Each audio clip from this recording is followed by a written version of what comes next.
Allez les amis, on est parti pour voir comment est-ce qu'on va utiliser un tableau de congruence, c'est la première fois qu'on le fait, pour montrer qu'il existe des valeurs de n pour lesquelles un polynôme de n, par exemple, est divisible par 7. On se fait ça tout de suite, vous allez voir, c'est très très simple, c'est parti. Pour faire ce genre d'exercice, donc, n au carré moins 3n est divisible par 7, il va falloir transformer ça en une égalité avec des congruences. Moi, je dis que si n au carré moins 3n est divisible par 7, quand je fais une division euclidienne de n au carré moins 3n par 7, vu qu'il est divisible, je vais avoir quelque chose qui est ici, dont je me contrefiche, et ici, je vais avoir 0.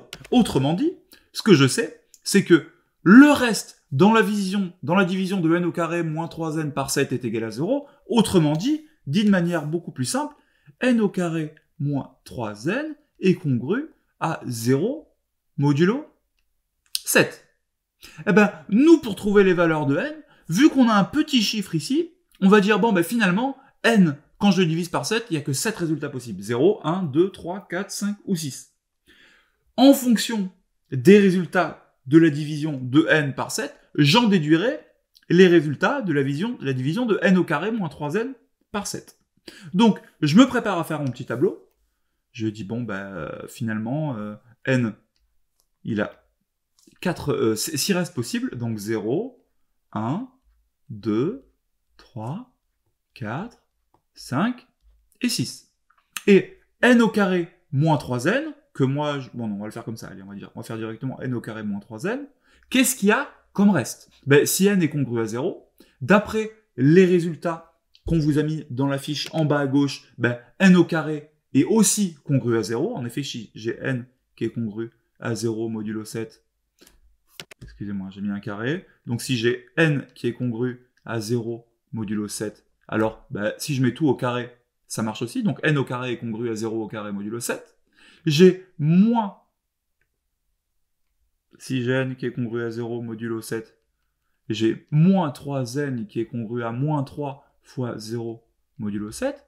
Et enfin, quand j'ai n au carré qui est congru à 0 et moins 3n qui est congru à 0, n au carré moins 3n est congru à 0. Donc, n au carré moins 3n, c'est congru à 0. Et si j'annule, j'efface aussi mon 0. 0 modulo 7. Quand n est congru à 1, n au carré est congru à 1 au carré, donc à 1. 1 moins 3, ça me fait moins 2 modulo 7. Ça vous choque que ça soit moins 2? On peut faire plus 7, donc moins 2 plus 7 égale 5. Ensuite, quand n est congru à 2, n au carré, ça me fait 4. 4 moins 3 fois 2, donc 4 moins 6, ça me fait moins 2. Moins 2 plus 7, ça me fait 5. Ah, c'est marrant. Ah, ça fait le même résultat ici et ici. Ok. Quand c'est congru à 3, 9 moins 9, 0. Quand c'est congru à 4, 16 moins 12, 4. Quand c'est congru à 5, 25 moins 15, 10. Donc, 3.